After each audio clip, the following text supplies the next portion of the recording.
Hello hearts, welcome to my Puja সারসাইন channel. তোমরা সবাই কেমন আছো? আশা করি খুব ভালো আছো, আর আমিও খুব ভালো আছি। তো আজকে আমাদের মন্দির থেকে মা কালীর ভাসান হবে।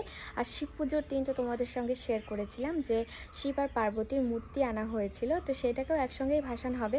1 বছর হয়েই গেল। আমাদের চৈত্র মাসে মা কালীর পুজো হয়, আমি ওই ভ্লগে বলেছিলাম। তো চৈত্র মাস তো চলেই এসেছে, আমাদের মা কালীর পুজো হবে। আর মন্দিরে কিছু কাজ করানো বাকি আছে। আমাদের চৈত্র মাসের অমাবস্যাতে পুজো হয়, বাট আগেই ভাসিয়ে দেওয়া হচ্ছে, কারণ মন্দিরে কিছু কাজ করানো হবে সেই জন্য। তো আমরা ভাসানের জন্যই এসেছি। তো চলো, সবাই চলে গেছে মন্দিরের ওখানে, তো চলো দেখি। পুজোও হচ্ছে ভাসানের আগে, তো চলো ভিডিওটা কন্টিনিউ দেখতে থাকো।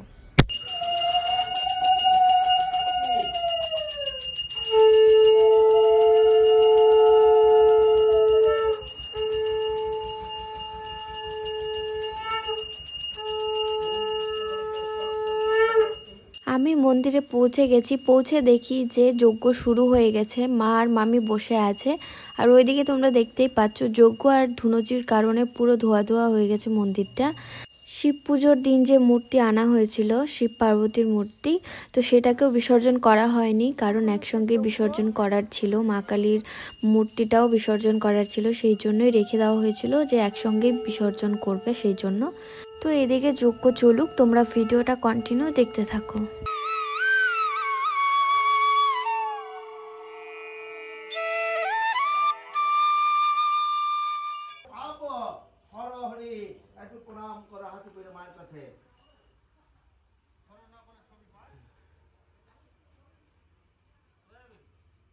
তো এখানে মা কালীর যা যা কিছু অলংকার ছিল সেগুলো খুলে নেওয়া হচ্ছে। ঠাকুরমশাই খুলে দিচ্ছে। কপালে একটা সোনার টিপ ছিল, যেটা আমার জানা ছিল না। আমি প্রথমবার দেখলাম যে কপালে একটা সোনার টিপ লাগানো ছিল। ওটা কারো হয়তো মানত ছিল, সেই দিয়েছে।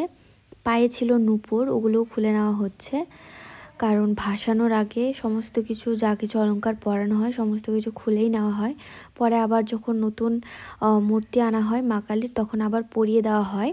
ভাইয়ের ছিল এক্সাম, তাই এক্সাম শেষ করে এই মাত্র আসলো, তাই ঠাকুরমশাই ওকে যজ্ঞের ফোঁটা দিয়ে দিল।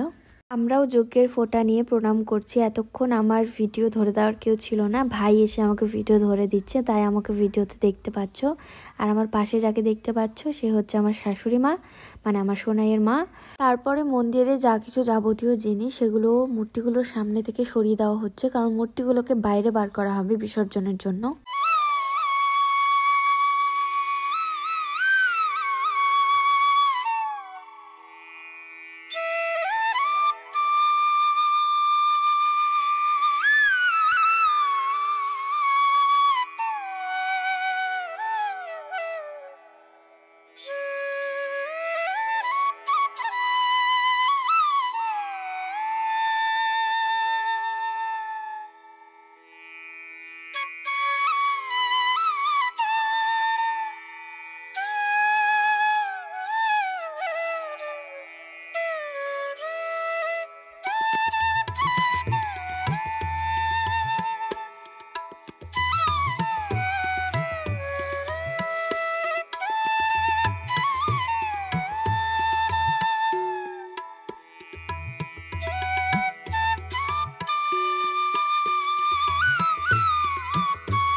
বিসর্জনের জন্য সমস্ত মূর্তিগুলোকে গাড়িতে উঠিয়ে দেওয়া হলো। মূর্তিগুলোকে কোথায় ভাসানো হবে সেটা নিয়ে সেখানে ডিসকাশন চলছিল, ওখানে আমি তাই শুনছিলাম। মন্দিরটা যেহেতু একদম রাস্তার ধারেই, তাই পুরো ধুলোবালিতে ভর্তি হয়েছিল, আর মূর্তিটা রাখা ছিল বলে ঝাড়াও সম্ভব হচ্ছিল না। বের করে দেওয়ার পর পুরো মন্দিরটা খালি হয়ে গেল, ঝাড়া যাবে, তবে খালি মন্দির একদমই ভালো লাগে না দেখতে।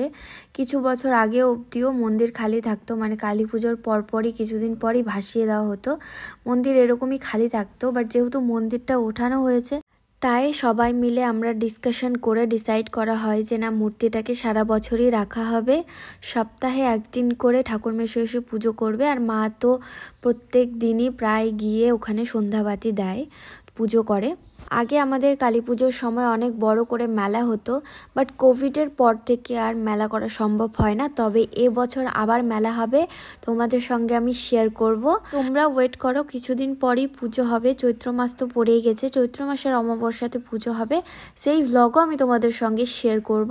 তো এখানেই আমাদের কাজ শেষ, সমস্ত পুজো টুজো করা হয়ে গেল। তো এখানে আমাদের সমস্ত কাজকর্ম শেষ, এখন বাবারা মূর্তিগুলোকে নিয়ে গিয়ে ভাসিয়ে দিবে, সেখানে তো আমরা যাব না, তাই আমরা চলে যাচ্ছি বাড়ি। তো ভিডিওটা আমি এখানেই শেষ করছি, দেখা হবে নেক্সট কোনো ভিডিওতে। তো ভালো থেকো, সুস্থ থেকো, মজায় থেকো, টাটা।